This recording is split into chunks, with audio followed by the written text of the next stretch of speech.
This is Musings of the Shibe podcast. I'm your host, Roja Shibe. So this is episode 139 of Musings of the Shibe podcast. I'm your host, Roja Shibe. The episode title is Finding Your Satoshi, and this is about the way of Bitcoin. Many people view Bitcoin in different ways. We talked about the philosophy that brought people to Bitcoin. We talked about the different groups from mining to Bitcoin companies to sometimes the users themselves, the different proposals out there. And here we're going to talk about how people view Bitcoins. We're going to talk about the Maximalists, those who think Bitcoin is a settlement layer, those who are seeking a Bitcoin payment system, and the extent upon which people will seek to enhance or put forth their particular viewpoint, whether onto the community or just out there in general. But before we get into that, before we get into the, finding your Satoshi in the way of Bitcoin and talking about the perception or the way people view Bitcoin, the news. So the use of Bitcoin in Ecuador continues to grow despite government ban. This is by Kevin Helms. Before issuing their own digital currency, Ecuador banned all others, including Bitcoin, back in July 2014. However, today, Bitcoin use continues to grow in the country. The Bitcoin ban in 2014. As part of a reform to the country's monetary and financial laws, Ecuador banned Bitcoin and other digital currencies in July 2014. The then President Rafael Correa, who served from 2007 to 2017, introduced the bill that made Bitcoin illegal and signed it into law. This law demands Bitcoin businesses shut down their operations immediately, and those who defy the ban will face prosecution, and all Bitcoin circulated assets and Bitcoin trades face confiscation, the Panama Post reported at the time. The state-run digital currency. Part of the aforementioned law calls for the creation of the Ecuadorian state-issued digital currency backed by the assets of the Ecuadorian Central Bank, or the BCE. Soon after the banning of Bitcoin, the government rolled out its own digital currency called the Dinero Electronico. It pegged 1-to-1 to the US dollar, which is the country's official currency. However, Ecuador's private banks did not have confidence in the central bank's electronic money system, and Julio Jose Perdero, president of the Association of Private Banks, or the APPE, said that at the time, we cannot at this point support any financial program that's administered by the BCE since we have no confidence that it's secure. Alexander Velas is an attorney based in Quito, the capital of Ecuador, and a member of the Ecuadorian Bar Association. She is currently the legal counsel for the Agata report and referred to the state-run digital currency program. She said last week that the new system has garnered plenty of criticism and adoption from banks and customers has been limited at best. The use of Bitcoin continues in Ecuador. Regarding the prohibition of Bitcoin and other cryptocurrencies, Veloz explained that the prohibition, however, does not ban digital currencies outright. The Ecuadorian officials have neglected to punish defiant Bitcoin use. She noted that the government's move was more precisely a monopoly privilege. The Ecuadorian state has the exclusive power to put its own digital money into the circulation via the central bank. Despite the government making Bitcoin illegal, its use has not halted in Ecuador. Velas has shared that there are buyers and sellers in the country who list themselves on localbitcoins.com, and Bitcoin can be purchased via PayPal like other online purchases, the attorney detailed. At press time, the cost of Bitcoin and Quito on the local Bitcoins market carries at least a $200 premium. Willis added that a small number of businesses are also taking the risk of establishing Bitcoin as an alternative for payment. The national taxation and invoice systems do not integrate these transactions, but they remain an available option. The Ecuadorian Bitcoin community even gathered to celebrate Bitcoin Pizza Day on May 22nd, and so there we go. So here's ways that people are seeking to defy, government regulation, if you will. So, Bitcoin.com again, by Sterling Lejeune. SEC wants companies issuing tokens to protect their investors. So, the Securities and Exchange Commission has said much about crypto companies issuing new tokens. Usually called ICOs or initial coin offerings, the issuers remain silent.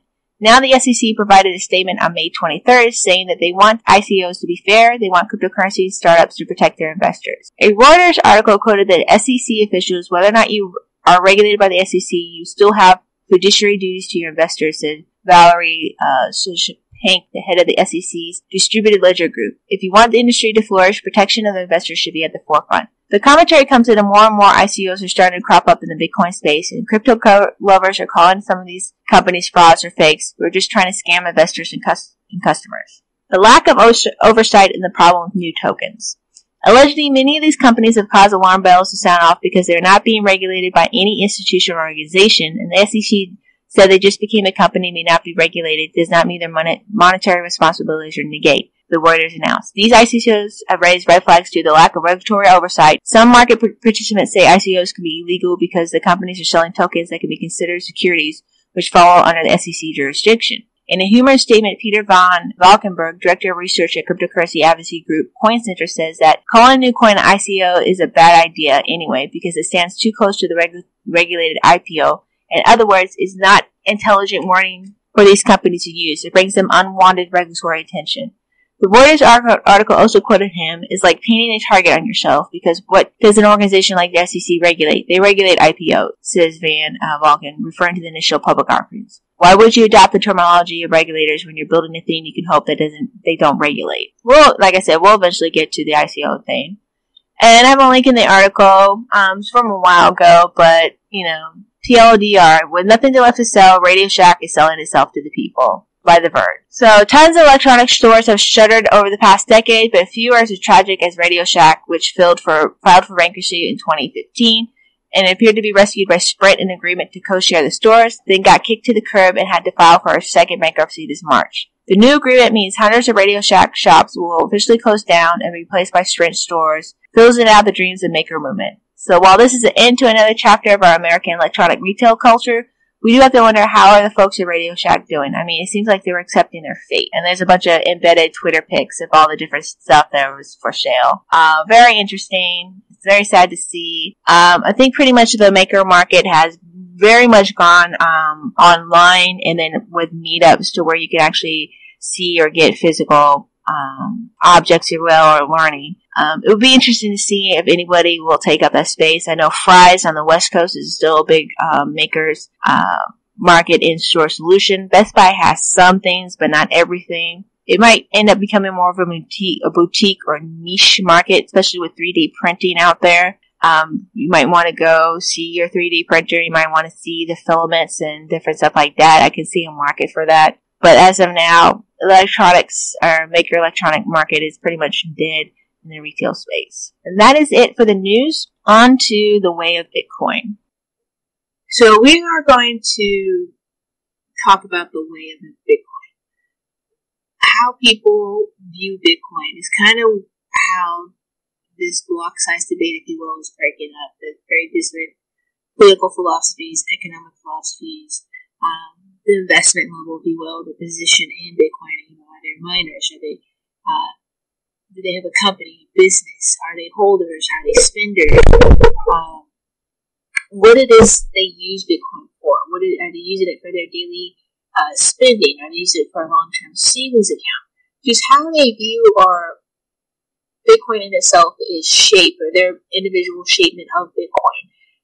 It can be broken down into some pretty simple levels. There's Bitcoin Maximalists, which can have a bit of intersectionality in these two different forms. And it's, do you think Bitcoin is a settlement layer? And we'll explain what Bitcoin is as a settlement layer. Bitcoin is a payment network. And it's these two kind of viewpoints. Is it a settlement layer? Is it a payment network? It's kind of driving a lot of the dialogue of this scaling debate. Because people want to scale, but they want to scale for different reasons. Some wanted to scale so they can use Bitcoin as a digital currency. They can use it for their everyday purchases, whether it be for buying coffee. Coffee is the biggest example that people utilize. Or buying a home or buying anything across the globe. Another big thing is for as a currency, to get Bitcoin to be a default currency, it has to be a mechanism in place, a digital mechanism or a digital platform, if you will, for people everywhere in the world to utilize. They can't really utilize Bitcoin if it's a settlement layer and your settlement is $3,000, $5,000, $10,000, $100,000 transactions. That's not going to do well for pretty much 70% of the globe, where a good chunk of the world is not as high as 70%, but it's still pretty high, is living on below $5 a day. That's not going to work for them. But a digital payment platform that is not tied to any national currency that you can transfer, because many different nations and many different groups of people have loved ones or family members that go to other countries to work because it has a stronger economic structure than their home country, and then they send their money back in what's called remittances. And that's something that a lot of Bitcoiners attempt to do, or other cryptocurrencies, Ethereum, Dogecoin, different platforms are attempting to do to kind of get into the remittance market and make it easier to transfer, $100, $200, $500 for less than pennies back home, and that can be transacted back into their native currency, or just kept into Bitcoin in general. The end goal is to kind of close the loop, but for now, to transfer it out from Bitcoin to fiat in a very easy and convenient manner, and so that way they can retain more of that wealth instead of it being eaten up by fees.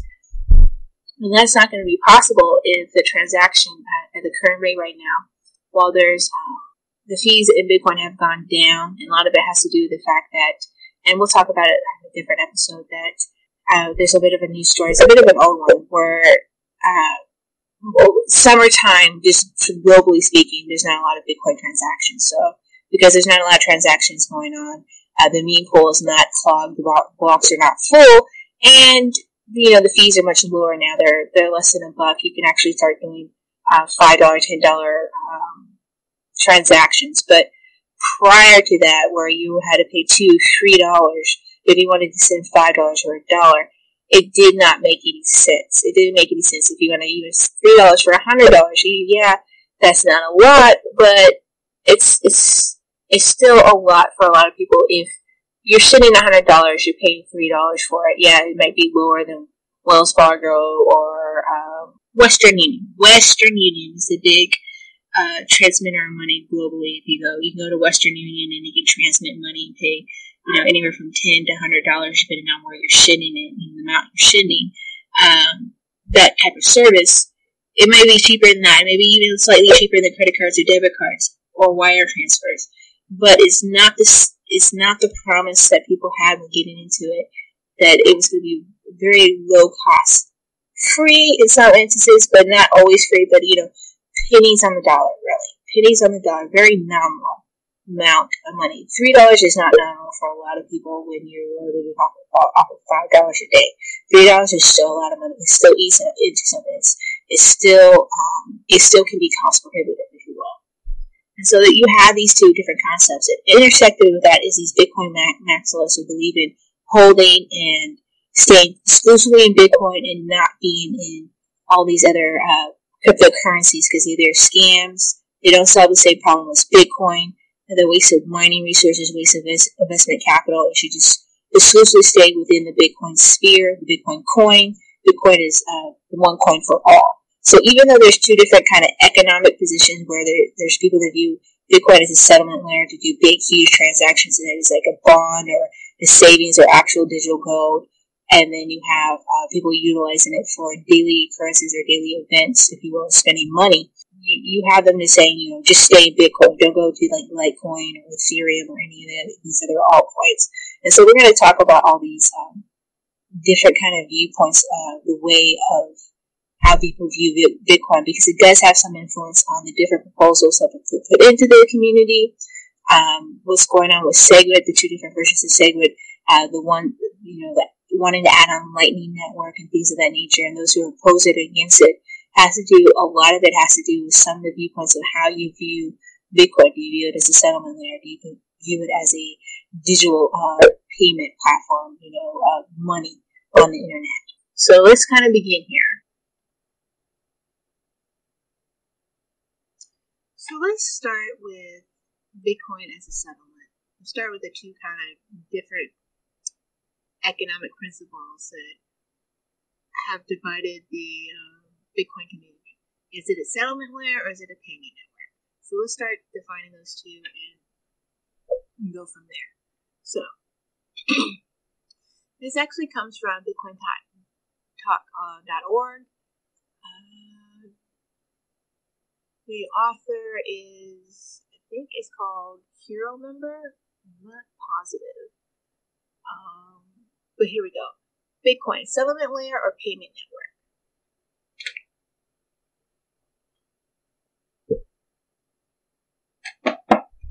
So this is fairly recent. It was written March 13th, 2016. And of course, like everything else in the discussion of the episode, there's links in the show notes. So Bitcoin, our beloved cryptocurrency, now stands between a fork and a road and has to take one route that will define it. And once the route is chosen, it cannot turn back. It is now time to decide whether Bitcoin is and where it's heading. Therefore, two paths are in front of us, a settlement layer or a payment network. Now, obviously, my opinion is, and it's a strong opinion, that Bitcoin is a settlement layer and is not suited to be a payment network. And here's the reasons why Bitcoin is a settlement layer.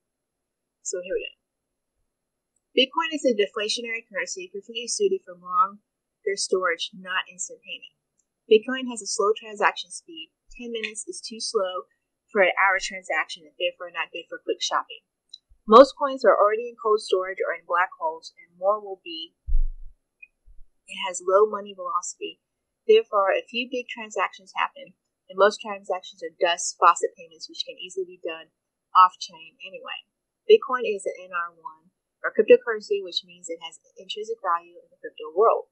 Bitcoin is effectively a commodity money, a digital version of gold. Bitcoin is well trusted and respected, therefore any other technology can easily build upon it.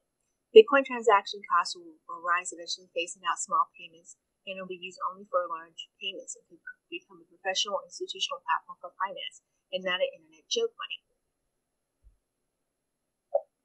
Bitcoin is NR1 and the original one, so there can be any derivatives of it linked to it in a transparent way that can serve as a quick payment like off-chain transactions, off-chain channels, Lightning Network, payment consolidators, etc.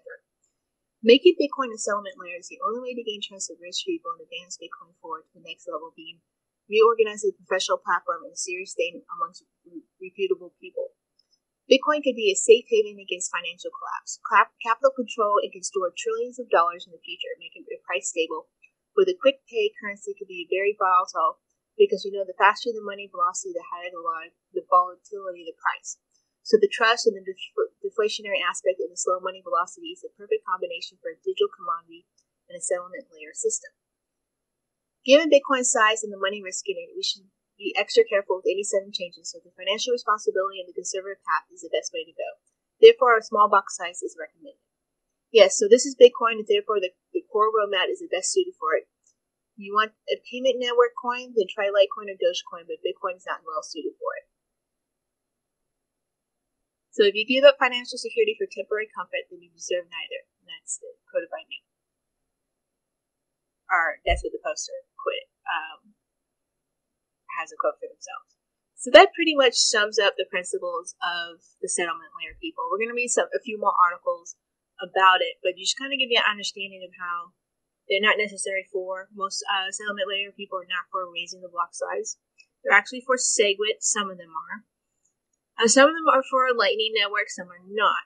What they're for is securing of the blockchain overall in and of itself, and not doing any radical changes that would fundamentally not only change consensus or the principles that make Bitcoin unique in itself, but change the fact that it will no longer be a trusted valued settlement layer.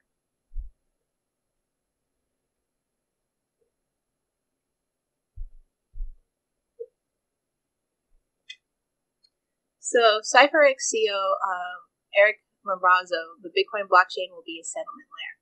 This is from InsideBitcoins.com by Kyle Tropy. It was written a couple years ago. So, here we go. Figuring out the future of Bitcoin and blockchain technology seems like a nearly impossible task for most people right now. But there's certain individuals who seen this technology evolve over the years and may be able to take an educated guess at what's coming next. Eric Lombrazzo is the founder and co-CEO and CTO of Cyphernex Corporation. He has contributed code to multiple blockchain-related projects such as Bitcoin, Ripple, and Ethereum. Lombrazzo has watched the technology evolve since the early days, which is why it makes sense for him to give a presentation on the future of crypto and the upcoming Inside Bitcoin conference in San Diego. The Cyphernex CTO recently shared some of his thoughts on where Bitcoin and other blockchain-based systems could be going with Inside Bitcoins.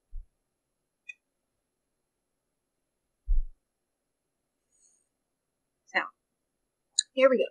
New protocols allow blockchains to be settlement layers. Although many Bitcoin proponents believe that all transactions will be eventually be processed directly on the blockchain.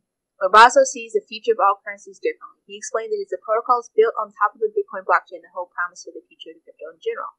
Some pretty big innovations are taking place, especially regarding layered protocol designs and cross-chain contracts. Things like payment channels and the Lightning Network promise to bring about a new generation of crypto protocols.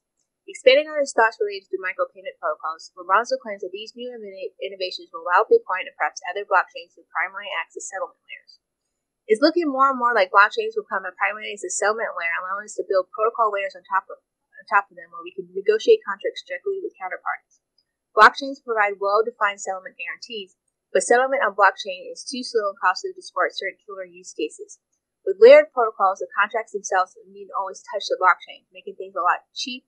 Instant micropayments a practical reality. Lorenzo also added that the ability to process microtransactions on the Bitcoin network could have implications for the protocol scalability. Having the ability to do trustless instant micropayments will finally might have a way to fix the incentive issue that are making it hard to securely scale this technology. So the position a lot of people are having with keeping the settlement layer aspect of it is that you can add things like Lightning Network and payment channels, and those are the protocols where you put, microtransactions. And microtransactions, and we defined it some episodes way back before even the discussion of the Bitcoin block size debate. By banking infrastructures that we currently have, it's like basically $20 or less is considered a microtransaction by the banking infrastructure. $10 and less really, if you include credit cards transactions as well. So anything that's $10 and less in the current financial system that we are all governed, even if we're within cryptocurrencies, it's considered micropayments. That's why if you go to some places and they say you have to spend, knock it off, $10 or more in order to use a debit or a credit card. That's because of the fees associated with it. It's not economically feasible for them to take transactions less than that. And that's because it's not economically feasible for the banking infrastructure and the credit card companies to take transactions less than that. Even though there's so many transactions that occur on a daily basis that are less than $20, less than $10. But you have these results and you have these fees. And this is where, Bitcoin is supposed to be alleviation to that, where you're not going to encounter that type of level of fees both on the merchant and the user interaction here. But this is where you start getting the divergence really when it comes to settlement layer people or payment layer people. Is there are some people within the payment layer things that, they do want SegWit, they do want Lightning Network, and we'll eventually talk about Lightning Network after the block size debate. Lightning Network is more of an add-on and doesn't really have anything to do with the block size debate itself. It still has to do with the overall Bitcoin scaling issue, but we're just talking about the block size in itself in a series of episodes. They're like, no, everything should be on chain. So you have that contention within the payment people for payment networks, but there are others that are like, yes, let's do these things and still have these micro payments going on, but I want to be able to use Bitcoin for my daily interactions, and right now I can't do it with the way the fee structure is, with the way scaling has happened so far. The non-movement or the current status of consensus is going on it's making me very difficult to utilize it on a daily basis, if you will.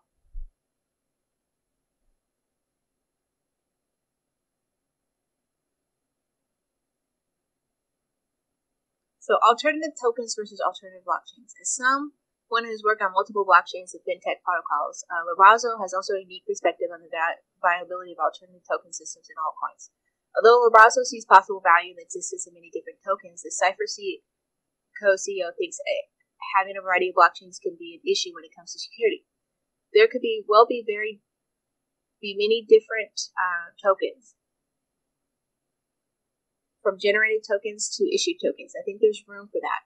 But we need to be careful to distinguish between tokens and blockchains. Blockchains provide strong guarantee of irreversible and censorship resistance. But in order for these guarantees to hold, the blockchain must be public and permissionless and be expensive to the attack. If hashing power is split amongst many different chains, it weakens them all, making them all more susceptible to attack. Bitcoin is not a replacement for credit cards. One final point that Eric Lorenzo shared via email was that Bitcoin is not ready to replace credit cards and payment processors. Instead of trying to thrive where traditional payment options already dominate, Bitcoin developers should work on use cases to create completely new types of transactions that were not possible in the past. And you're getting that with Ethereum with these ICO tokens. And we'll eventually talk about them as well. There's a bit of a craze right now going within the cryptocurrency space in regards to them. But the concept of tokens, kind of started with Bitcoin with colored coins and counterparty, these side chains or protocol layers or different blockchains that are going to interact with Bitcoin kind of started with them, but Ethereum has really made it viable with these different types of tokens, if you will. Many people have been pushing the adoption of Bitcoin and crypto in traditional retail settings as an additional payment method. While this indeed could eventually occur, I think we're most likely to see greater inroads with crypto in the near term in certain markets where crypto is particularly attractive, namely digital content distribution, network services, and sharing of computational resources. So you're seeing that with storage and Sidecoin with the computational resources and I think it's Golem. Network services, you're seeing ICOs or Ethereum-based services going in there. Digital content distribution, same thing. You have blockchain stuff, Namecoin, PeerCoin or PeerTracks. Spotify recently signed up with a blockchain company that is going to help them track, royalty shares and distribution of the monetary nature of music rights within their platform. So those type of things are going on. Steemit exists. Yours is coming on, but it's going to be with Litecoin. Steemit has its own coin, but I think it's still tied with Bitcoin. So you have those things going on, but it's not necessarily, a lot of them are not necessarily built off of Bitcoin in of itself.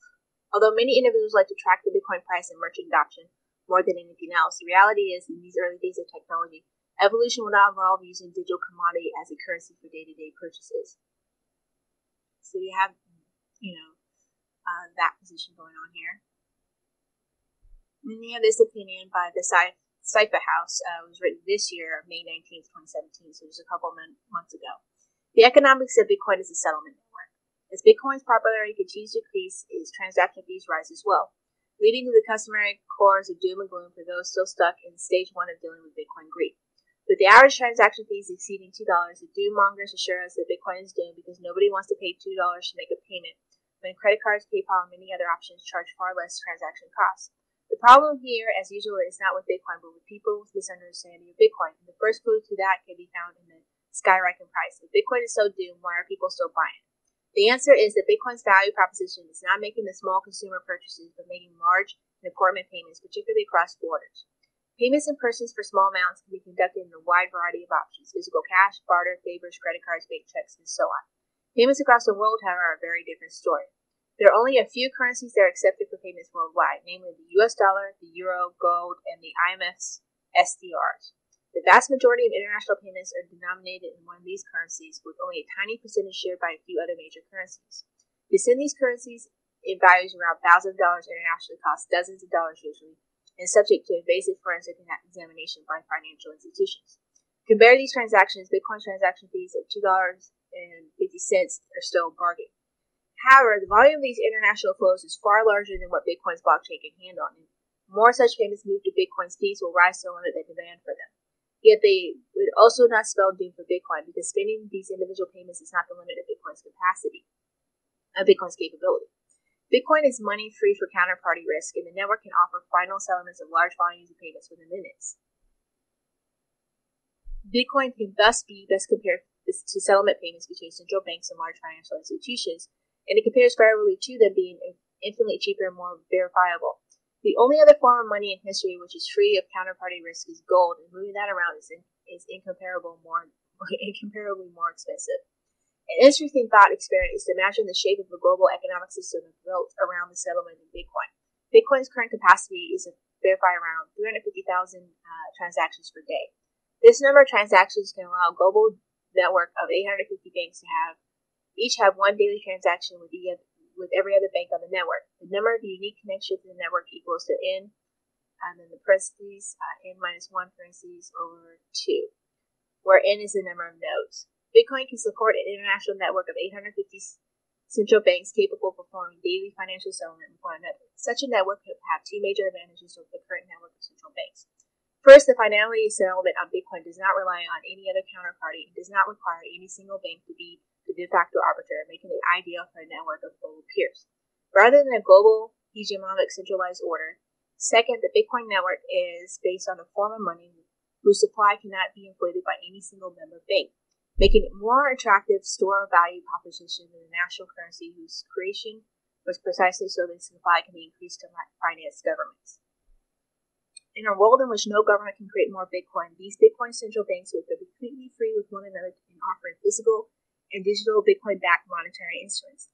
Without a lender of last resort, fractional reserve banks become an extremely dangerous arrangement, and the only banks that will survive in the long run will be the sound money banks offering financial instruments 100% backed by Bitcoin. They will settle payments between their own customers off of Bitcoin's blockchain, and they perform the financial daily settlement between each other over the blockchain. I'm currently writing a book explaining Bitcoin's main value proposition as a sound money and elucidating the significance of this concept across history, which far exceeds the significance of small transaction costs of consumer payments. Sound money has been necessary building blocks of human civilization, and its demise has usually coincided with civilization's decline. The modern world was built in the 19th century on sound money, funded by investors with low time preference engendered from a sound money. The consumerist culture of the instant gratification of the 20th century, on the other hand, was the culture of ever devaluing fiat money, which discourages saving and incentivizes short-term orientation. The obsession with consumer payments in the Bitcoin community is an unfortunate relic of the fiat money era. Generations that have only known monetary hot potatoes and need to be spent before they devalue have come to view life as a quest for mass consumption. In the world of sound money, people will still consume, of course, because they need to survive, but consumption will come at a high opportunity cost in the future as savings appreciate. As a result, consumption will stop being a compulsive part of life, and people will buy things they need and things that last for a long time. Instead of wasting their money on plastic bullshit they don't need and expensive absurdity addictions, people will save their money for the future and watch it achieve financial independence. We're also going to talk about this when we get to the payment stuff, about the kind of the mindset of some of these settlement people here. The number of transactions in the Bitcoin economy can still be as large as it is today, but the settlement of these transactions will not happen on Bitcoin's ledger, whose immutable and trustlessness is far too valuable for individual consumer payments. The reality is that buying a coffee does not require the level of security and trustlessness that Bitcoin offers. It can be more than adequately handled on a second-layer solution denominated in Bitcoin. Using Bitcoin for consumer purchases is akin to driving a Concorde jet down the street to pick up groceries, a ridiculous expensive waste of an astonishing tool. Consumer payments are a relatively trivial engineering problem, which the modern banking system has largely solved with various forms of credit and debit arrangements. Where the limitations of current payment solutions, it will stand to benefit immensely from the introduction of a free market competition to the field of banking and payments. The most solicit industry in the modern world economy owns its control by governments that can print the money on which it runs. If the consumer payment view of Bitcoin was correct, the rise in transaction fees will hurt adoption of the network, leading to stalling the price or a drop after the network is regulated to the status of curiosity. On the day in which the price of Bitcoin hits 2,000, this has become an increasingly untenable argument. From the settlement layer view, the growing adoption of Bitcoin is increasingly its liquidity internationally, allowing it to compete with global reserve currencies for increasing more valuable transaction, causing transaction fees to rise. As this process continues in the future, expect much higher transaction fees and a global settlement network to grow in importance. This final kind of question that was proposed in Viewpoint, if you will, is on RBTC. It was written by over a year ago. A question was asked by a user on Reddit, Tawala. Can anyone explain to me what a settlement layer/system is? And the best answer came up by Defner. As an analogy, Bitcoin has been like a public road network. Anyone can put their car on a drive. It's been getting too congested lately, so some people have said that a toll should be imposed on it so expensive to use that regular users should start using mass transit, which pay less of a toll.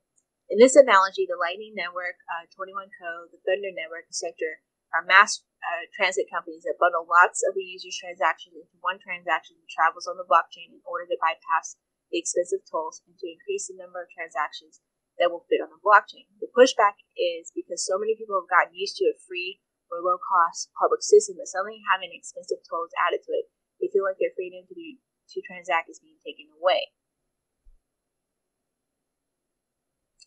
And then there was an add-on kind of by Homopet, because Defner did kind of say something wrong here and he quoted, and to increase the number of transactions that fit on the blockchain. Actually, they do not increase the number of transactions that fit on the blockchain. They do increase the number of Bitcoin transactions by taking them off blockchain. Only anchoring transactions and funding channels/closing channels are recorded and settled on the blockchain. Your transactions on the LN are recorded only in your wallet. And Defner replied back, absolutely correct. I was just trying to simplify it without being wrong, even if it meant being non-specific. It just meant that the total number of transactions that occurred would be able to increase.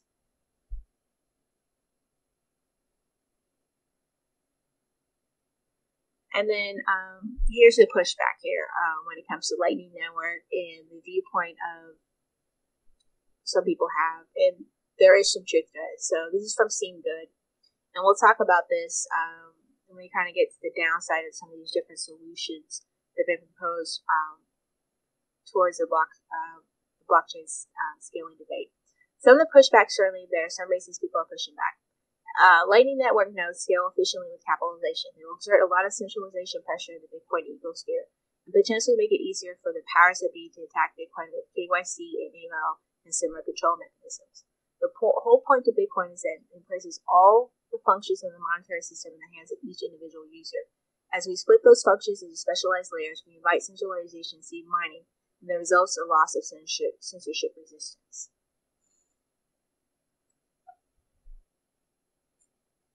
And what they're talking about there, or that quote there, is that with the Lightning Network and those payment channels, you're going to get these hubs or spokes that get pushed out back through Lightning Network and out onto the blockchain when you're ready to settle.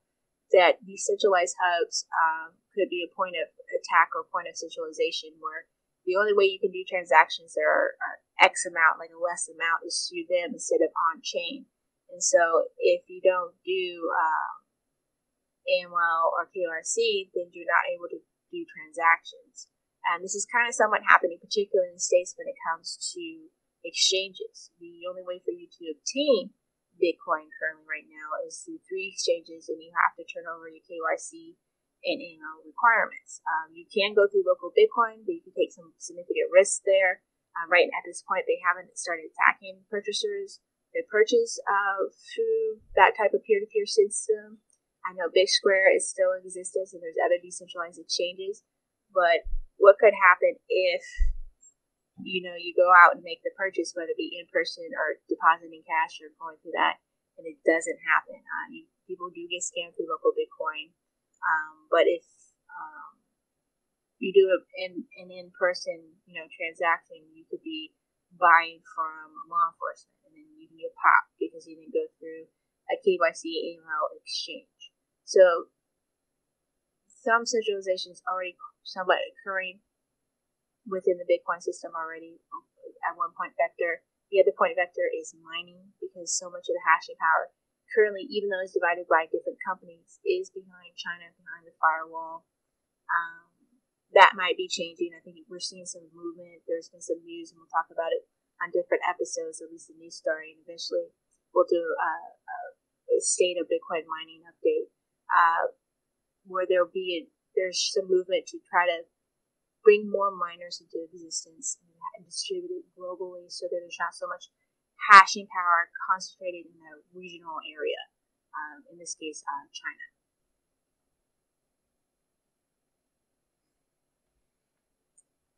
And then here is Amir Tayyik, posted by Gayot Topri. This came out June 1st, 2017, from Crypto Insider. Amir Tayyik, darknet markets made Bitcoin popular, not coffee purchases.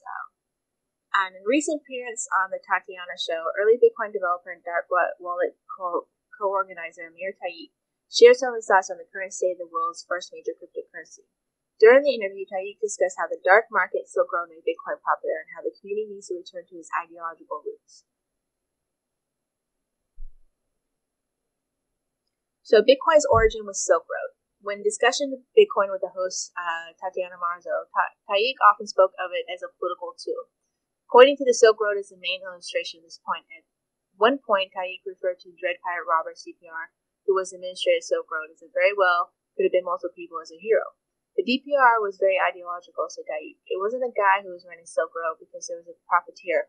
They realized the amount of risk they were taking. You could tell by their attitude you had a sense that they were on a divine mission. Taik spoke of the Silk Road as an important moment in the struggle against the state for individual freedom. In his view, it was more about what the market symbolized rather than the fact that people could use it to buy and sell drugs online. The way DPR ran the Silk Roads is he ran it ethically. He believed in the principles. When someone has a belief that they think about and things a lot, and a lot of thought and energy goes into something before it actually appears in the product. The creator of the Silk Road obviously had a lot of thought process behind what they were doing, the efforts of what they were doing, the ethics. I don't think it was this kind of black market gangster profiteer. Bitcoin is not about buying coffee. From Taik's perspective, Silk Road was a major factor in the rise of Bitcoin. I would argue that the big reason why Bitcoin became so cool and became so interesting was because of the drug markets at Taik. Bitcoin didn't get where it was because people could buy coffee or buy stocks off the internet. It got to where it is because it was seen as a potent weapon that people could actually use to thrust forward their politics and their ideology. Taik went on to refer to the combination of Tor, Bitcoin, and other technologies as a sociological experiment where trade could be conducted between anonymous actors without the knowledge of the state. Bitcoin and Silk Road are a landmark in history because technology is a driver of the civilization process Taik had. Returning to the development of Bitcoin as a political technology. Due to Taik's views on the symbolic nature of the Silk Road, the early Bitcoin developer referred to DPR as a martyr. In Taik's eyes, DPR should be a symbol of the movement for the creation of new technology and political ends. In the name of our hero, we should construct political technologies because we like to fight to advance our ideas. If people want justice for Ross Ulbricht, I would say the biggest thing you could be doing is building more technology to support the struggle for freedom. Political technology in the same vein as Bitcoin and Silk Road. Taik claimed that those who wish to use technology like Bitcoin to liberate themselves from the state need to work on those sort of systems as a continual basis. People believe that technology does X, Y, Z, that therefore we're going to be liberated, but the technology is never finished. Technology is something you work on continuously for your whole life. From Taik's perspective, many people who are working on Bitcoin businesses and practices today are making it nicer for normal people to use and not necessarily paying attention to any of the social values held by many of the technology's early adopters. Having said that, he did not have a high praise for the various contributors to the base Bitcoin software project. On Taik's view, the Bitcoin community needs to create a new roadmap with a social vision regarding the end goals and further technology improvements. This is called for people in Bitcoin to start realizing the power of Bitcoin is not simply in the product of Bitcoin, but also the symbolic and ideological level. Bitcoin is a much shaped by analytical forces as it is by social forces, by sociological forces. We really need to infuse Bitcoin with its early spirit, Taik had, and we need to keep that going. So there you have in that kind of perspective of, kind of a tool of how Bitcoin is a political thought, which we spoke very early on in our discussion, the Bitcoin block size debate, about the underpinnings of the CyberPunk movement and the different political philosophies that brought people into Bitcoin. And you can kind of see from one of the earlier developers here, his political philosophy and thought of how Bitcoin should be utilized. And it should be utilized as a political tool. So I just want to throw that in there as we're talking about settlement and how he brought the fact that, buying coffee, if you will, is not a big, political statement, if you will.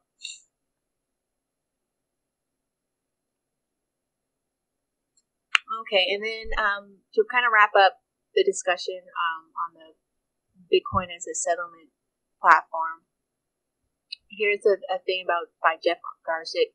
He published it December 29th, 2015. Bitcoin is being hot-wired for settlement. Disclaimer, the following is a personal opinion and does not reflect on an official position by Block, MIT, or any other organization or group. The proposed roadmap currently being discussed in the Bitcoin community for some good points. This is the Hong Kong discussion, which didn't happen. It does have a plan to accommodate more transactions, but fails to speak plainly to Bitcoin users and acknowledge key downsides. The roadmap summary most relevant to the Bitcoin users is Bitcoin is shifting to a new economic policy with possible higher fees. Core block size does not change. There has been zero compromise on that issue. In the face of rising transaction volume, it has doubled over the past year, getting stuck at 1 million results in higher fees, notable economic changes, and suffers from increased political risks by embracing an accidentally created economic policy tool. Change by design. Higher fees and reshaping the fee market impact on all Bitcoin users. It is only mentioned obliquely in paragraph 18 of the roadmap. The proposal helps prevent the defection between the miners from undermining the fee market behavior that will eventually fund security. In the middle of the paragraph 4 of another bit by the same depth, the development of a fee market and the evolution towards an ecosystem that is able to cope with the block space competition should be considered healthy. However, the purpose of such a change should be evolution with technology growth and not kicking the can down the road because of fear and change in economics. This is by Peter Will is what he is referring to. And that is a block size according to technology growth bit, which I don't think became a bit. Notable devs think it is necessary to change Bitcoin to a different economic system with healthy competition for block space. In the field today, that is accomplished by maintaining the core block size in the face of rising transaction volume, an outcome the current dev consensus has produced and the roadmap continues. In an optimal, transparent, open space, a BIP would be produced covering a change of Bitcoin's economics to a healthy fee market. This would be analyzed through the lens of technical, economic, hard fork sector risks that has not happened. There would also be a related BIP describing the basic requirements for a full node in terms of RAM, CPU, process, storage, and network upload bandwidth based on experiments, not simulations, done on the platform like planetlab.org. They also help determine quantitatively how many nodes could propagate information rapidly enough to maintain Bitcoin's decentralized global consensus at a given block size. How Satoshi avoided a visible hand. Getting stuck at a 1 megabyte core block size transformed a historic DOS limit into an accidental policy tool. Satoshi added the 1 megabyte consensus limit in 2010, intentionally set above the free market fee range. This artificial ceiling acts against network DOS, raising the cost of attack. Setting the limit above free market range resulted in a safety limit reasonable free from politics. The updated process was also described by Satoshi in 2010. An average block size approaches the 1 megabyte limit, the game theory picture changes. The accidental artificial limit becomes a visible hand in the market. Competition occurs not only for the block space but for developer consensus, because in this new economic system, the ability to freeze or move the block size limit produces a system where humans, not the free market, directly wield oversized power. By accident design, Satoshi managed to create a working free market and push this visible hand years into the future by setting the limit high, well above the free market range for transaction fees. This limit served for years as a DOS limit exponentially increased in the cost of attack, while free market equilibrium range established itself. And the block size debate ultimately comes down to competing economic and system survival theories. One theory is that the free market range exists for block size, and absent of a hard limit. Another theory is that a hard limit is required to forcibly constrain the free market, stalling on core block size changes, the former to latter uncharted territory for Bitcoin. A system-wide upgrade to avoid a system-wide upgrade. The resulting Bitcoin users and market view is a model. From 2010 through scaling Bitcoin Montreal, it appears that the core block size would be seized and we see it increase. Following scaling Bitcoin Hong Kong, the roadmap abruptly switches directions to SegWit witness. The SW voiced an ecosystem-wide hard fork through ecosystem-wide upgrades to Bitcoin transactions, block addresses, scripts, full nodes, miners, wallets, explorers, libraries, and APIs. Not all to provide partial relief to the core block pressure, assuming users upgrade 1.6 megabyte if 100% upgrade based on the current usage. The SegWit rollout requires extensive software modifications just to maintain the current functionality in the face of a rising transaction volume. And the SegWit complicates Bitcoin economics by splitting a block into the baskets of two economic resources, the core block and the extended block, each with a unique price incentive and heavily intersecting set of actors. In contrast, increasing the core block size is compatible with existing Bitcoin software. Some wallets will work seamlessly with no change at all, and the total number and scopes of changes to the wallet, database, libraries, etc. is very minimal. The high hurdle is the hard fork itself. One of the explicit goals of the Scaling Bitcoin workshop was to funnel the chaotic core block size debate into an orderly decision-making process. That did not occur. In hindsight, the Scaling Bitcoin stalled a block size decision, while transaction fees, prices, and block space pressure continued to increase. Scaling Bitcoin was useful in surveying consensus on the core block size.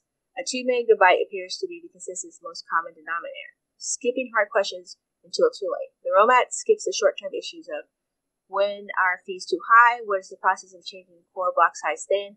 And why do we need high fees at this early stage of Bitcoin's life?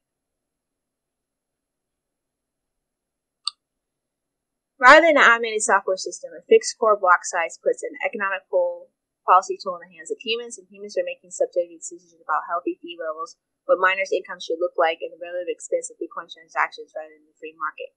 Users have concerns that this roadmap and new economic direction dances around a shift to Bitcoin from a network of P2P cash payments to a settlement system for a yet incomplete technology such as side chains or payment channels, and pushing out businesses that bought into the original peer-to-peer electronic cash vision of Bitcoin. As the Root Scott white paper notes, if Bitcoin block size is not increased via hard fork, when the next Bitcoin reward halves, Bitcoin transaction fees may become prohibitively high for certain applications. Maybe that's inevitable. However, in the short term, we have a disappointing situation where a subset of devs' consensus is disconnected from the often-mentioned desire to increase block size on the part of users, businesses, exchanges, and miners. This reshapes Bitcoin in ways full of philosophical and economic conflicts of interest. As noted here, inaction changes Bitcoin and sets it in on a new path. The way forward. Bitcoin is not an academic science project. Stalling on hard questions produce tangible market changes. Few have the luxury to pause until a new payment layer is developed on top of the Bitcoin's one emerging settlement layer. And stuck at 1 megabyte risk revising Bitcoin's network effect by pricing users out of the core blockchain and forcing them onto centralized platforms. A better way forward includes leadership on a definitive short-term core block size decision. Plain talk with users about exploring the new fee market, economic theories, and system survival theories. And plain talk with users about the risk and possible negative consequences of getting stuck at 1 megabyte. Core block size resolution and validation cost edge cases are the top priorities. A positive outcome of the scaling of Bitcoin was a consensus of 2 megabytes assuming some validation and DOS fixes. Segregated ways can proceed in parallel sans the assumption that it can easy change or that it mitigates economic issues described above. And finally, to remove long-term moral hazards, core block size limits should be made dynamic, but in a realm of software and outside the hands of human hands. Bitcoin deserves a roadmap that balances the needs of everybody who has worked hard over the last 6 years to grow the entire ecosystem. And that was Jeff Garzik and Gavin Andreessen writing this. Okay, so the very same principles that the individuals for Bitcoin as a settlement layer could do large transactions across, the globe or peer-to-peer or banks. Those who think that Bitcoin is a payment method, a payment network, cite the same concerns. It's not deflationary. There's only a set amount. Transaction times are done on the blockchain, secured by the Bitcoin mining. There's fees involved. But those fees should be lower. They should be at an economic level to which allows for people to transact on-chain. It's all about doing things on-chain. Everything should be done on the Bitcoin network because that's the most secure network layer. Now again, even though there are many people that support Bitcoin as a payment network, that it should be used for daily transactions, and even still at the same time be utilized for large transactions or storage of wealth, it can do both. There's many people that are in the payment network saying it can be both, but its primary purpose, its primary function is digital cash. To transact peer-to-peer, whether it be in person, in the coffee shop, across the globe, at a peer-to-peer level with no central hub, no centralized system. You have control of your personal wealth, and it's done on-chain, done through the blockchain. That is the purpose and function of Bitcoin. And you do get the split, just like you get the split with the settlement layer, that there are some people that are for SegWit and they're for Lightning Network, but there are many that are against it when it comes to, I think more so on the payment network end, because they want to do things on-chain. They want to be able to purchase their coffee if they will, even if it's $5. It is not relevant to them if you shouldn't be doing a $5 transaction on-chain. What is relevant to them is they can do a $5 transaction on-chain, and they shouldn't be pushed out or forced into Lightning Network or some other side channel to do this. Now, there are those that are for that, as long as they're able to do, these microtransactions around the world and the globe. And mind you, as we established in the episode, a microtransaction, according to the current financial system that we are in, is anything below $20. When you factor in credit cards, it's really, you get $10. Anything below that is considered a microtransaction. That's why you couldn't do penny transaction or 5 cents or 10 cents if you were to tip somebody, like you would a busker or a homeless person, loose change or something like that. You can't really do that online. But Bitcoin, for a while, prior to the rise of the fees, demonstrated that you could do that, and that's where you get things like Steemit, which has its own token, but yours, prior to switching to Lightning Network, was seeking to do where you could do microtransactions and prove that you could do microtransactions with Bitcoin before the fee rise. You can do 10 cents, 5 cents, 25 cents transactions to pay for content, like revealing an entire article, or what was that? I think it was Pop-Up Chess for a while was a video service where you could pay people that upload videos, and you could pay 10 or 5 cents. There's like Alexandria Library. There's a lot of different content providers that you could use. I remember purchasing, I think it was like 3 years ago, Shooter Jennings, who is a Bitcoin enthusiast but also a country musician. One of his albums, he sold his signal for 10 cents, and I bought it. And you could do that with Bitcoin at the time. I also bought a few other things that he had on there, but I did remember buying this one signal of his that he released for 10 cents in Bitcoin. And that had never previously had occurred in the history of really anything that easy without the fees or anything like that occurring with debit or credit cards. And mind you, the credit card system and the debit card system, all that is, the banking infrastructure is just very antiquated. And while it's ported into the internet, because that's really the only thing we have, it was invented in the 50s, and that's why we're getting hacks and frauds and all this stuff like that. While Bitcoin is created for the 21st century. It's cryptographic, it has a chain, it has the largest supercomputer network securing it, and you're able to do these small transactions, these 5, 10, 20, or large transactions on the blockchain. And so their position is that the same attributes that the settlement layer people are stating as qualifiers to make it a settlement layer should be the same reasons that you should be using it as digital currency. Now, we're not reading this entire article, but it's by CoinDesk. Bitcoin explains global currency, Wall Street veteran. So Bitcoin, a 21st century currency explained by a Wall Street veteran. This was published February 7, 2016 by Jason Libowitz. Jason Libowitz is a former Wall Street professional who pivoted careers in 2014 to develop his full-time in digital currency.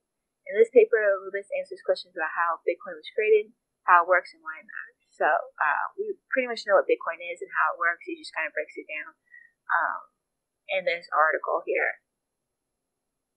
So Bitcoin inflation and deflation.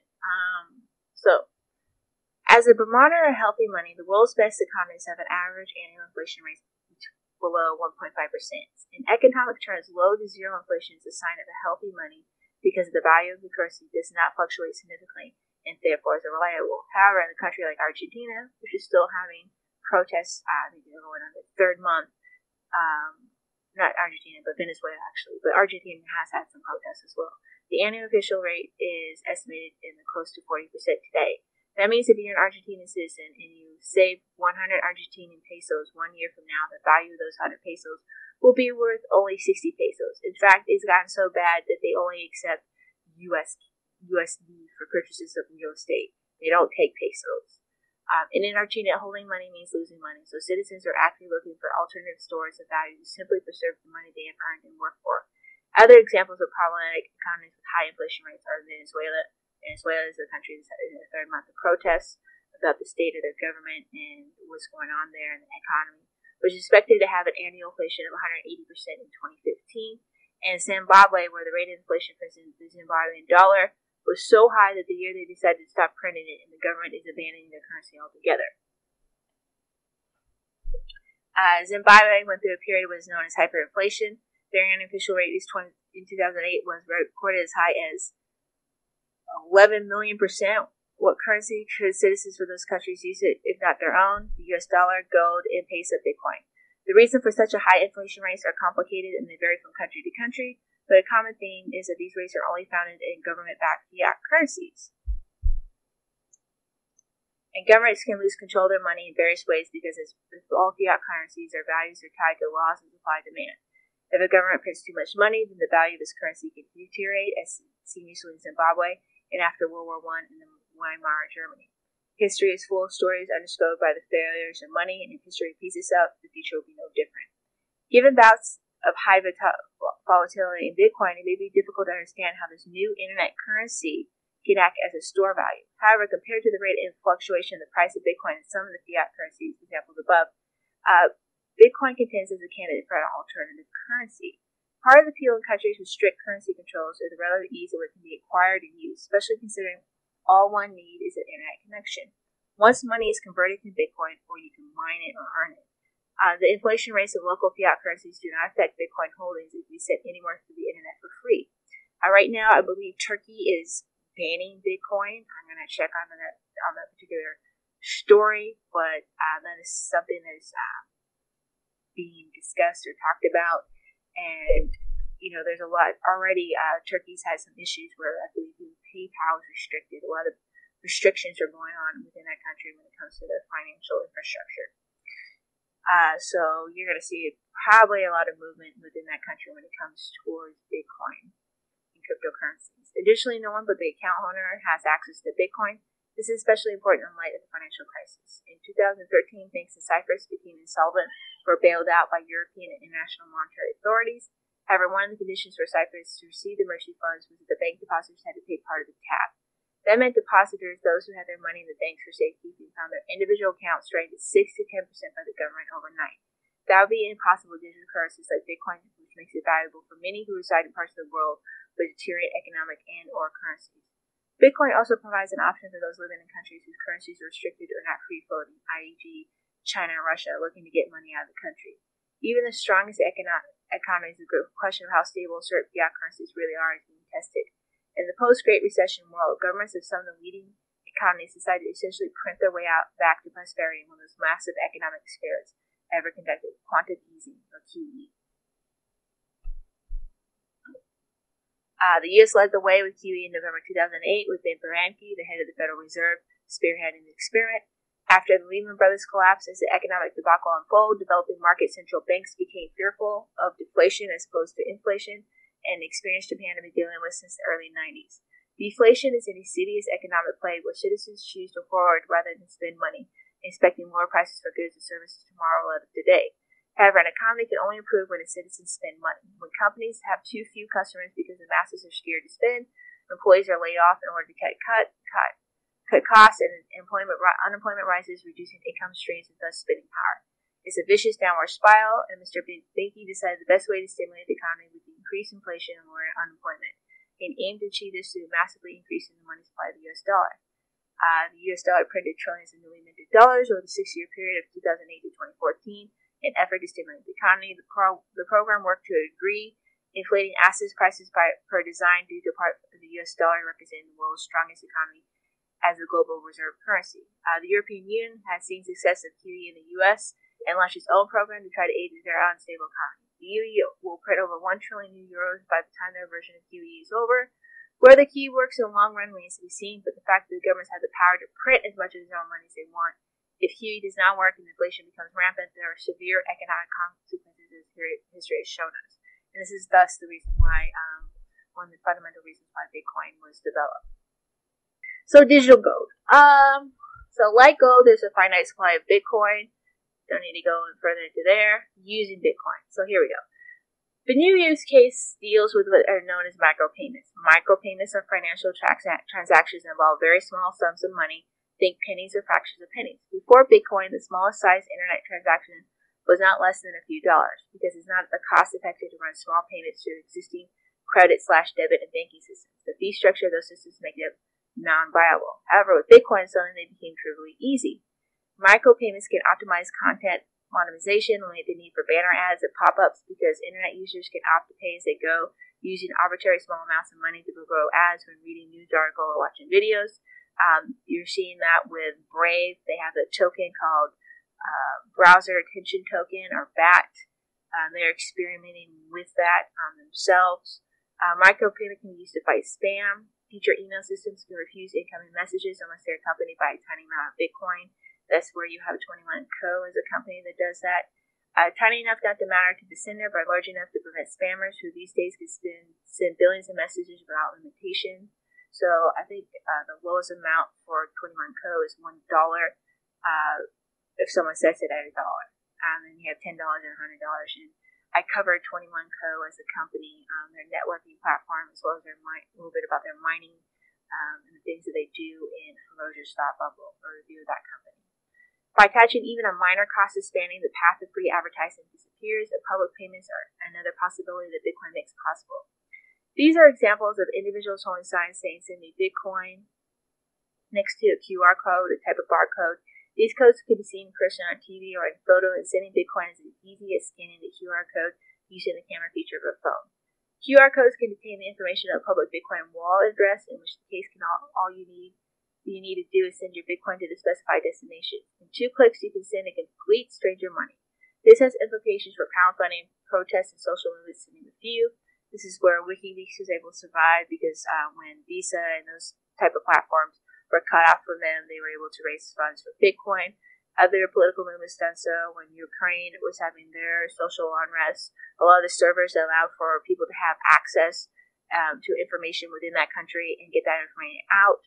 Those servers accepted Bitcoin and Litecoin and Dogecoin as a payment form to keep up and running. What else?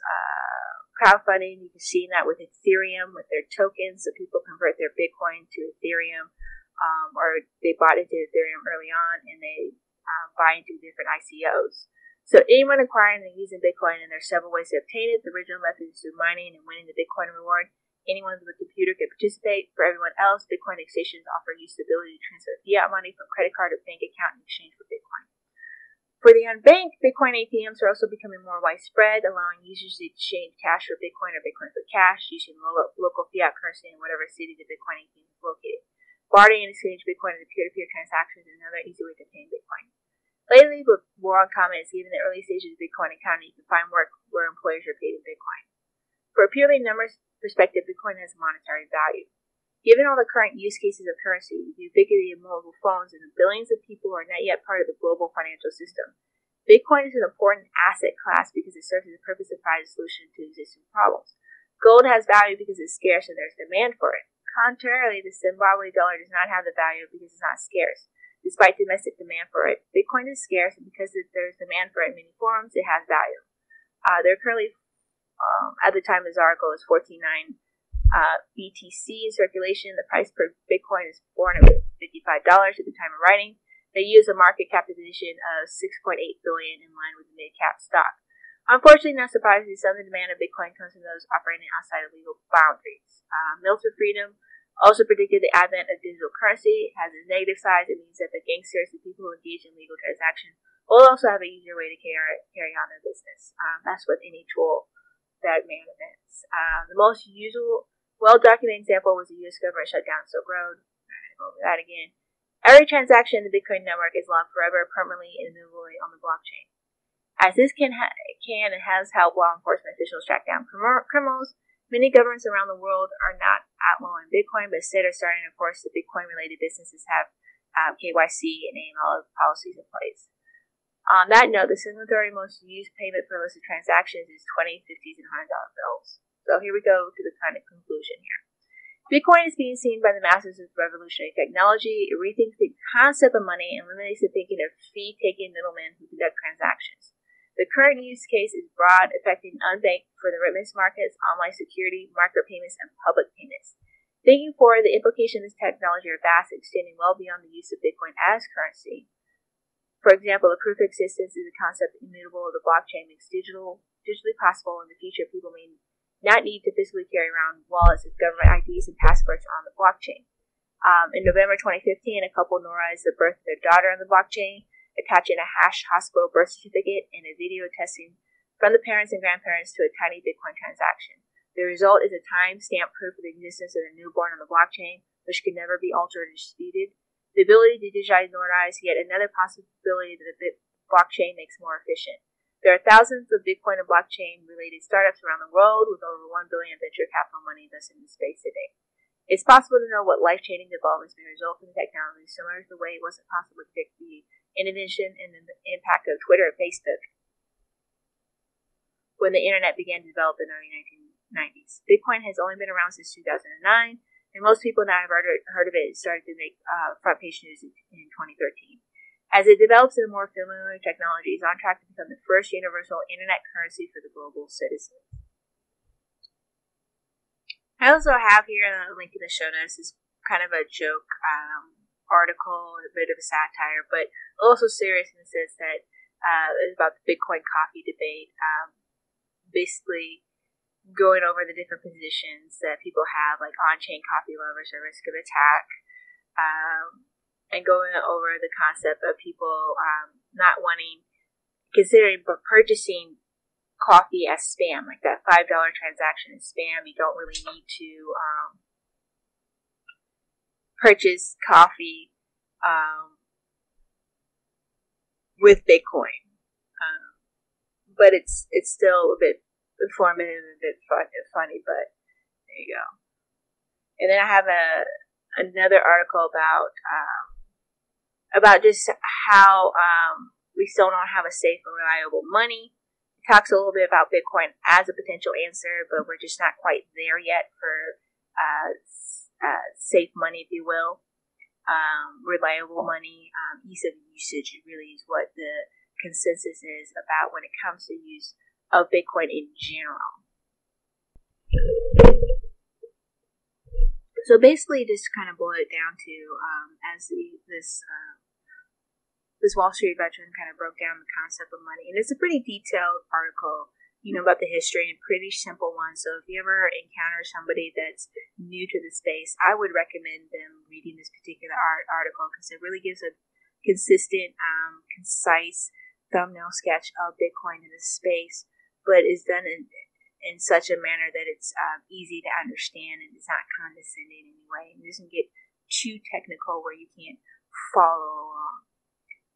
But the main thing that people that want Bitcoin as a payment system is they want to do everything on chain. A lot of them want to do everything on chain, but they want to do things like purchase coffee, purchase all goods and services, no matter what the price is, with Bitcoin. They want to do their daily spending with Bitcoin. They want to do their monthly spending on Bitcoin. They want to use Bitcoin as the promise of, as in the white paper, as digital currency, as digital money. And they do acknowledge and they do concede that if you have high enough value, you can use Bitcoin as a saving mechanism, but it should not be its sole purpose. So its primary function is to do transactions in peer-to-peer fashion in a censorship-resistant way, in a non-governmental way, to conduct monetary actions. And when you do it at a settlement layer, you're not having the full function of Bitcoin in the settlement layer. You're losing a significant potential. And this is where you see things where people are like, raise the block size, because then you have more transactions occurring, the fees will be lower, and people can do their transactions with Bitcoin. They can do their small and big buys, and you can still have the settlement layer. And you don't necessarily need to unless you choose to. You could use Lightning Network to do those, or side chains to do those other types of transactions. But you should primarily be able to do everything on chain, because that's what the purpose is. And the point of being part of Bitcoin is because it's decentralized, it's peer-to-peer.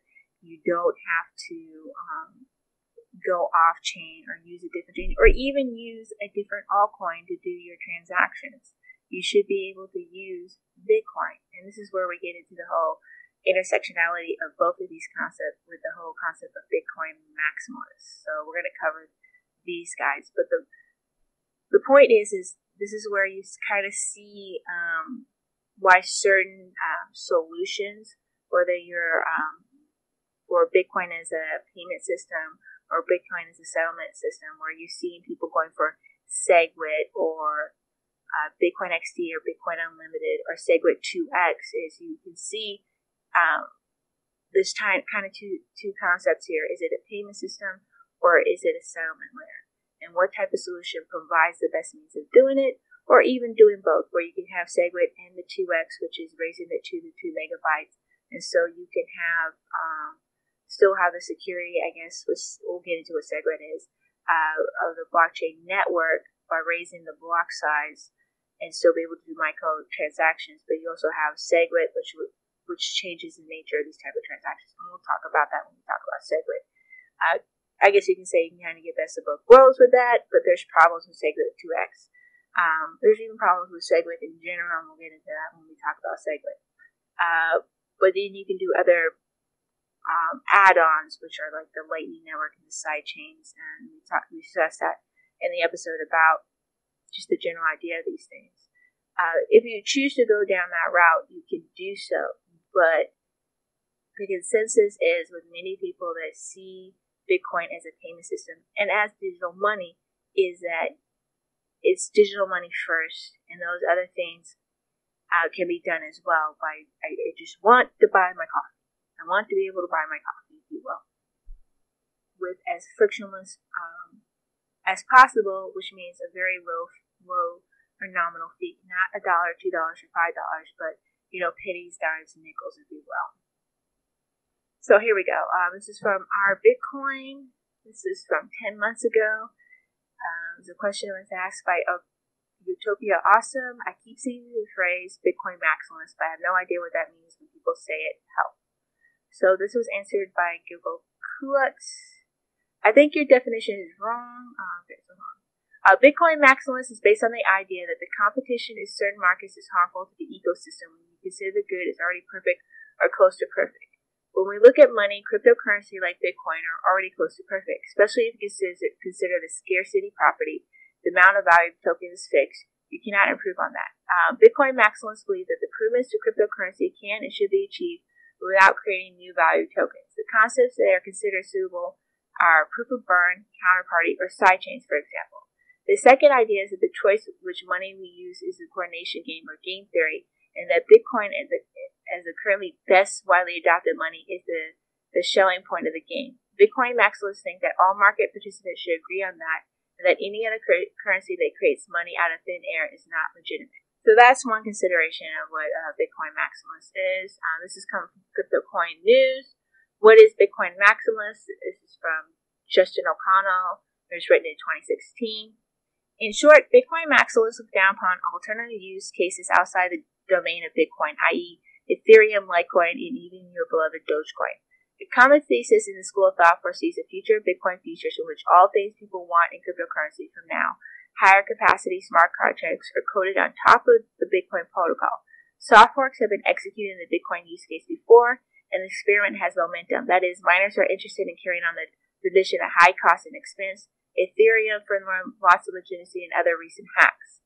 And it has a quote from Bitcoin ancestor Chris DeRosa saying, it's only the matters because blockchain works. There's a saying that we have here in South Florida in our circle that because blockchain works, miners are incentivized to join the longest chain. That's going to be Bitcoin because of its fast mover advantage. I don't see the changing, and if you look at some of these other altcoins and look at some of their competitors, and when you compare them to various terms of transactions, volume, power consumption, etc., the numbers are significantly lower to the degree of multiple levels of magnitude. Even. So I think Bitcoin is definitely the most prosperous coin and will remain so for these reasons. Why is Bitcoin maximalist relevant? In 2015 was the year of financial institutions entering the blockchain space to investigate blockchain's usefulness.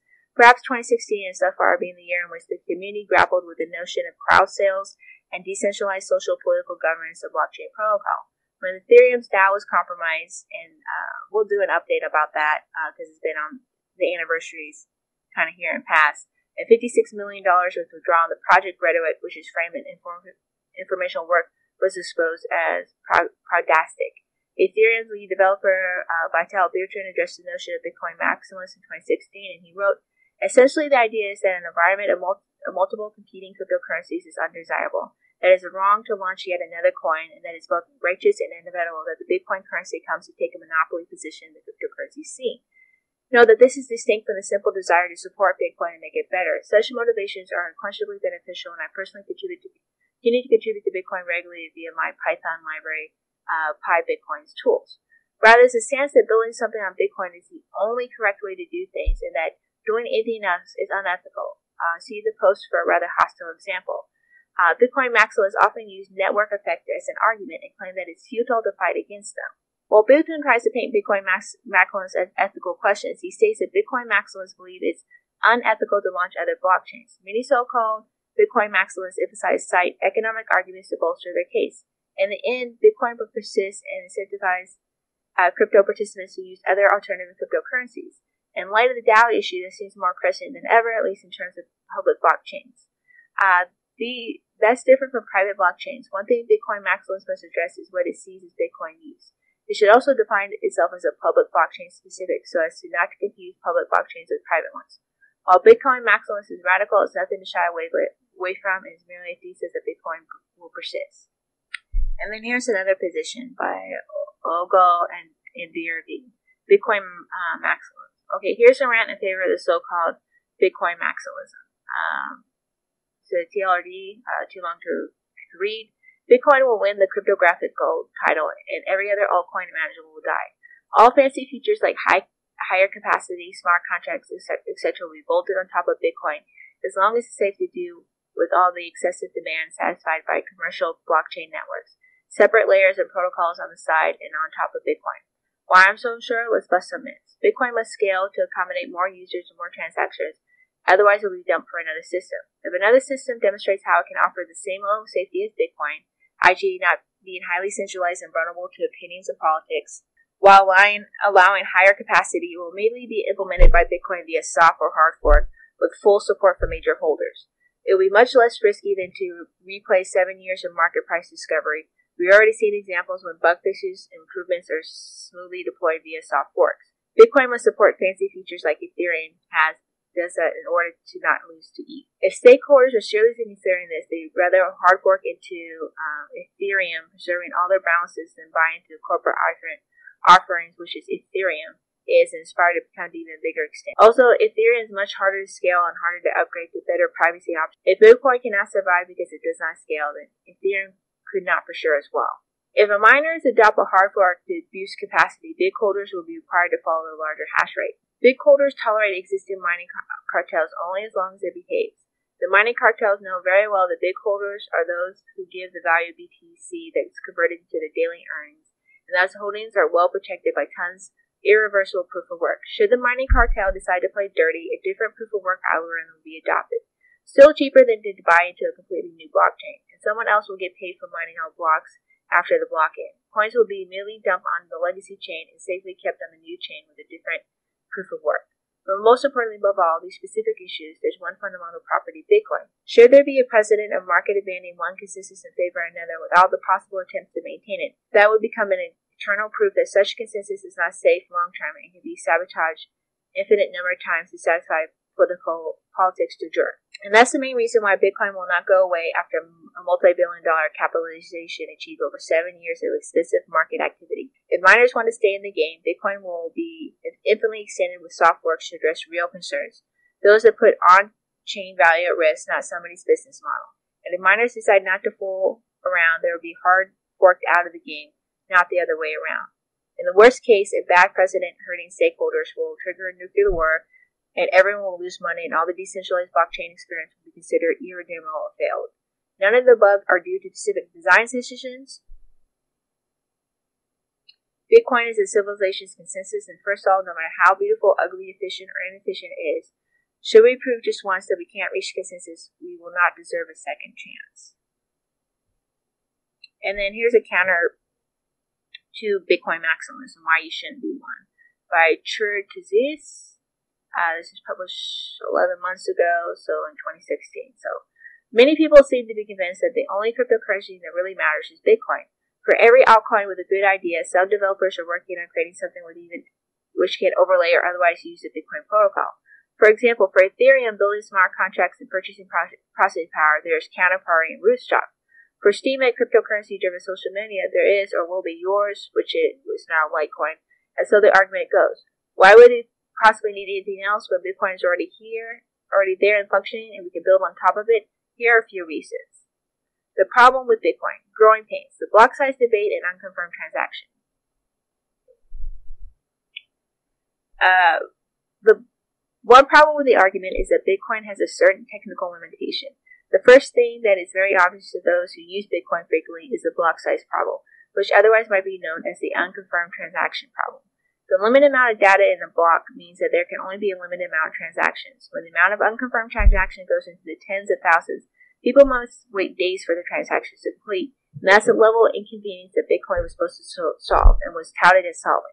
But now we see that as worse, Bitcoin can be just as convenient as a traditional banking system or even more inconvenient. There appears to be little movement on the block size debate with the development team. One proposed solution to solve this problem was the adoption of Bitcoin Classic, and I thought the miners would adopt Bitcoin Classic and the problem would be solved. Unfortunately, Bitcoin Classic has less and less support over time. It pretty much has no support now, really. Every month that goes by without resolving it reduces faith in Bitcoin as a system. If this relatively simple problem can't be solved, what will happen if there's a serious problem with the protocol? In contrast, when the Dash team realized there might be a problem with their block size, they took a vote over the network, and every holder of Dash had the ability to have their say. The crowd voted yes, and the block size was increased within 24 hours. The Bitcoin block size debate has persisted for more than 18 months. A month ago, so yeah, it's a little over 2 years, 3 years now. The centralized decision. That leads me to another problem. The system changes are largely decided by developers and secondarily miners and noders. What's in the interest of developers, miners, and noders isn't necessarily in the interest of Bitcoin users, which presents a problem. And this is why we have the user-activated soft fork. A central point of failure such as development team means that the system can potentially be manipulated by shadowy interests, bribing or even threatening developers or those of you less willing to speculate about conspiracy. A team can be subject to interpersonal conflict. For a Bitcoiner who is not mining, running a full Bitcoin node provides no economic returns and essentially an act of charity, and this makes it more likely that the amount of full nodes would diminish over time. Of course, there are also potential problems just about every altcoin which has been developed so far.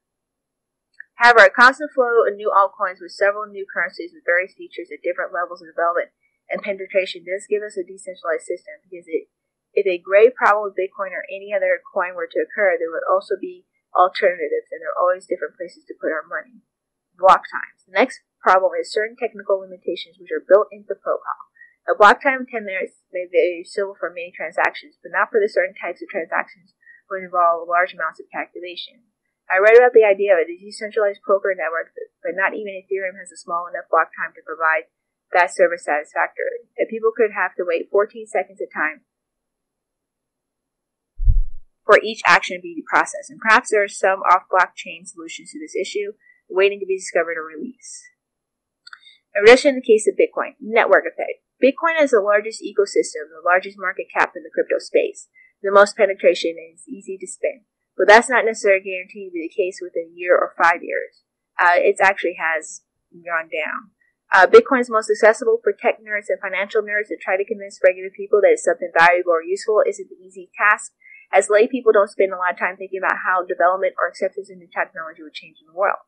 I can spend at the market, not really. How about the supermarket? Not likely. Can I pay my rent with it? Possibly, but probably not.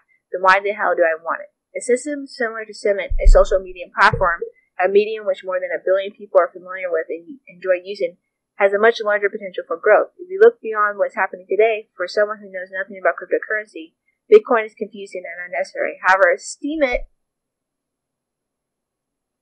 as similar applications are almost immediate appealing and have much easier path to capturing a much wider market much more rapidly. Assuming a linear growth of Steemit at 2,000 accounts per day, it could have been more penetration than Bitcoin within a few years. Assuming exceptional growth, it could be a matter of months. So, he's making an argument about utility and ease of usage and how Bitcoin is not the case, and it's not. It really isn't. is not the case. It's still very difficult, even with all these other cryptocurrencies, to get lay people to be able to utilize it, and we still haven't closed the loop.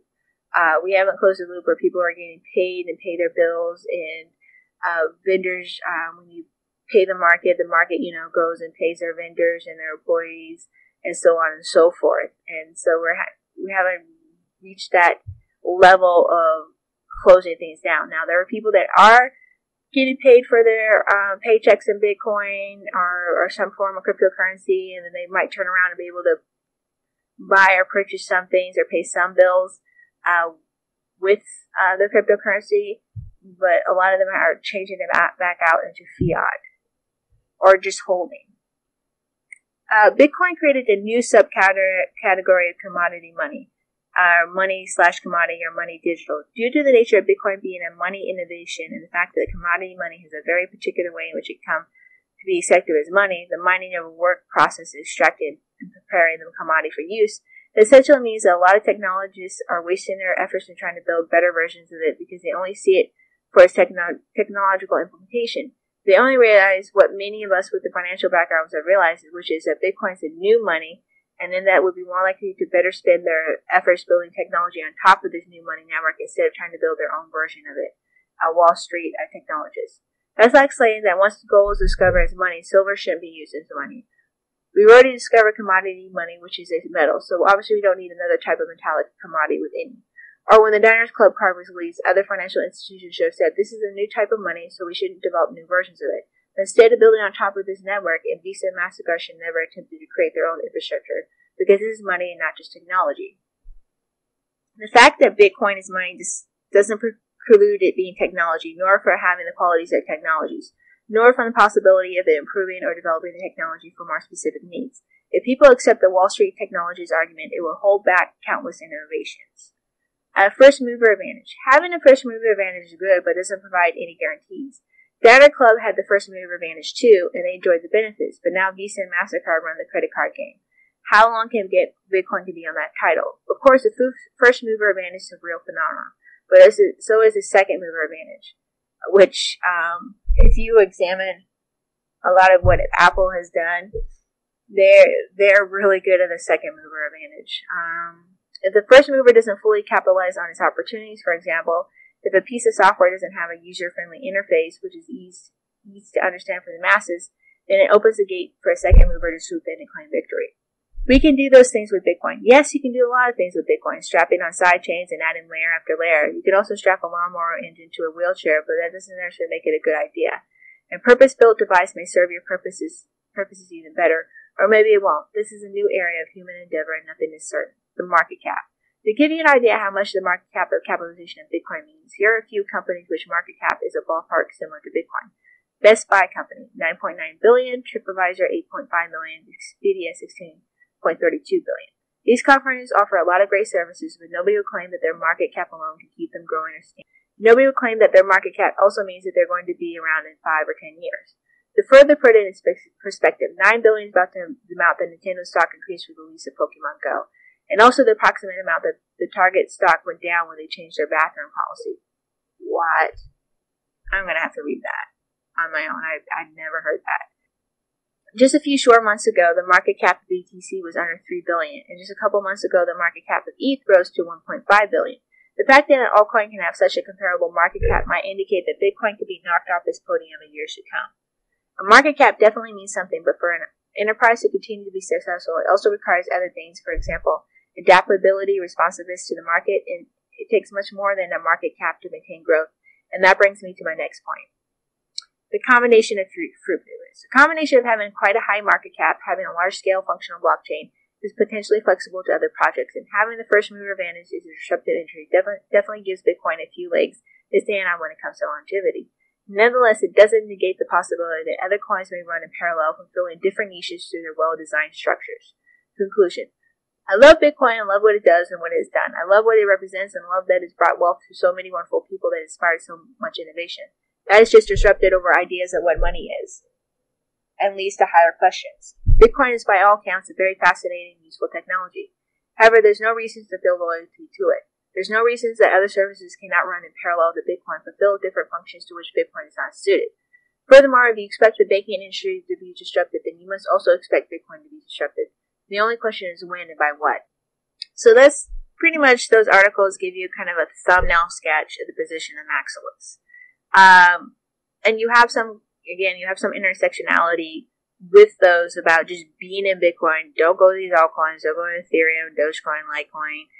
Even though Litecoin has adopted SegWit and is about to adopt Lightning Network, don't go to Litecoin because they don't have the same market cap or same penetration in the market. Where are you spending your Litecoin? How many are holding it? Who's mining it? That kind of a deal. They're saying, we get Bitcoin maximalists, whether it be those who are for settlement layers or payment network, that the value isn't in Bitcoin itself. It's the one coin that kind of rules it all. And so you have that kind of flavor mixing in and understanding of the perspective within the Bitcoin community. And this is where you kind of can see, when you look at these two economic viewpoints of Bitcoin as a payment system or Bitcoin as a layer system, Bitcoin being the only coin, why these different proposals from Bitcoin Classic, XT, Bitcoin Unlimited, SegWit, SegWit 2X, and user-activated softport, why these proposals were put out there, and which ones are successful, which ones are getting traction, and why people are having certain mantras like, adopt SegWit or just raise the block size. You can kind of see, just again, the kind of the perspective or lenses that are out there and how people are viewing this and why the block size, Bitcoin block size debate is very, is contentious, is multi-layered, multifaceted, and you having all these different things pinging back and forth, and why, quite frankly, we haven't really reached consensus yet. And then, here we go. Kind of wrapping things up. Discovering the many diverse types of cryptocurrency components by Jamie Redmond. This was June 1st of this year. This comes from Bitcoin.com.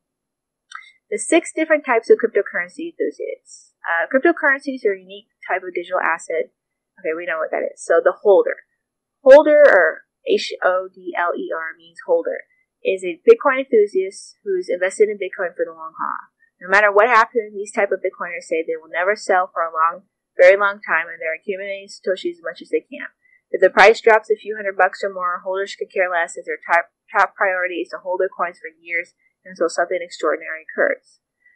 So you see these posts where people laugh at people that may have sold at 10 cents, $1, $3, and here we are at one point peaking at $3K, and they still have, their Bitcoin that they may have first mined or bought in at 200 or 100 or 400 or 500, and they have no intention of selling. And they also state that, and it's true to much extent, that because they are holding Bitcoin, they're creating value to the network because those coins are not out there in the market circulating.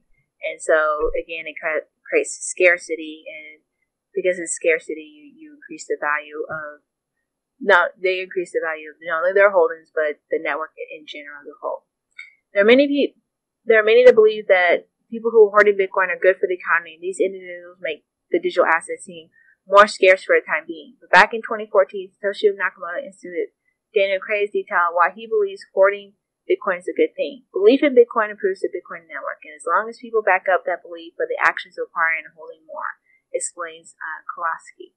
The more greedy people are for Bitcoin, the better are its chances. You should never want people to spend more. You should want people to be as greedy as possible. The bull and bear traders. In Bitcoin economy, there's a lot of traders, and not all of them are hoarding or aiming to accumulate Bitcoin. In fact, some are just collecting more fiat. Some traders in the Bitcoin environment are day trading and play intra-range strategies to gather more fiat or BTC at the end of the day. There are lots of traders who are very bullish about currency and believe that they can gain more profits as Bitcoin's market captures more value. Then there are also traders who are shorting Bitcoin on a daily basis. These bearish traders are betting against the currency and gaining value and hoping at times it will fall so they can profit from the dips in price. Traders are watching the price and charts every waking hour of the day, playing their odds on exchanges. So the speculation market helps give value to the cryptocurrency, the spender. There are many Bitcoin enthusiasts who believe Bitcoin should be spread around and spent. These type of Bitcoiners are the opposite of holders and they think spending the digital assets with merchants, businesses, and giving the currency away to newcomers helps the economy. Not only are people buying the cryptocurrencies for various reasons, there are also companies paying their employees with Bitcoin in their bills as well. A lot of startups have people in remote locations all over the world, and they are distributing quite a lot of Bitcoin to those willing to work for it. The noobs. These days, there are a lot of newcomers coming into the cryptocurrency environment, and quite a few of them have no idea what they're doing. It's good to remember that at one point in time, you were new as well, trying to figure out and understand Bitcoin. New Bitcoiners ask all types of questions, and sometimes they seem annoying, but the more people involved with the economy, the better. New Bitcoiners have questions about sending Bitcoin, storing it in a safe place, trading advice, and a wide variety of examinations before jumping ahead first into getting involved with technology. Assisting newcomers who are figuring out how to use Bitcoin and how to store it is the safest possible way will help spread adoption faster. Maximalists. We just kind of covered Maximalists. Altcoiners. There are many types of altcoin collectors, and some of them, like Bitcoin, and others will believe Bitcoin is doomed. These days, there are many people who think that altcoiners are the wave of the future, and someday Bitcoin might be replaced. Others think that Bitcoin will remain the biggest cryptocurrency, acting as a settlement layer, while assuring that altcoins will be compatible with Bitcoin and serve as a second layers. Other types of altcoin enthusiasts believe that alternative currencies will one day outperform Bitcoin, much like Facebook eclipsed MySpace. Those who believe this feel that it is only natural for this to happen, but also try to point out weaknesses with Bitcoin in order to bolster the altcoin. The generalization above only covers a few types of cryptocurrency personalities and ideologies. There are many more varieties of people who are into Bitcoin and the altcoin ecosystem for different reasons.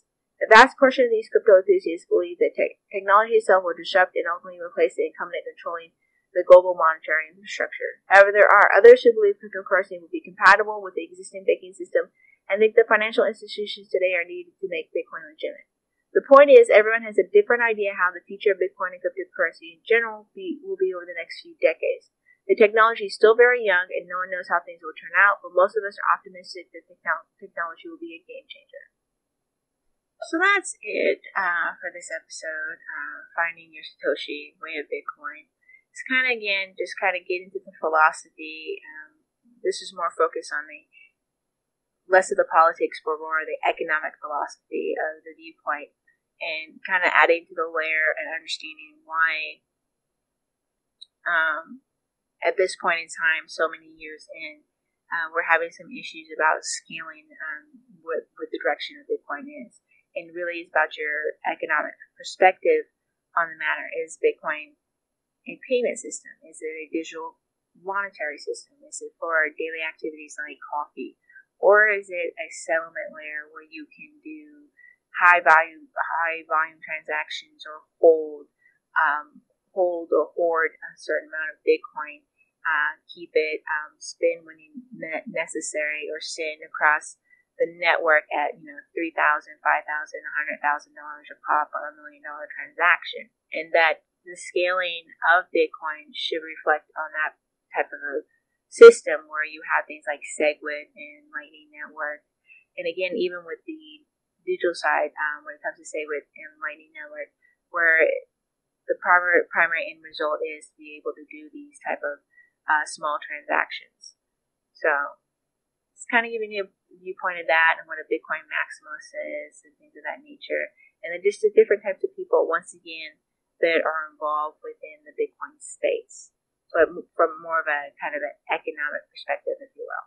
So thank you very much for listening, and until next time, to the moon. Thank you for listening. Please rate and review either through iTunes or Stitchers or any of the podcasting apps that you're currently using to listen to this show. Thank you, and until next time. This has been a Hiroshi Shai Space Odyssey Network production.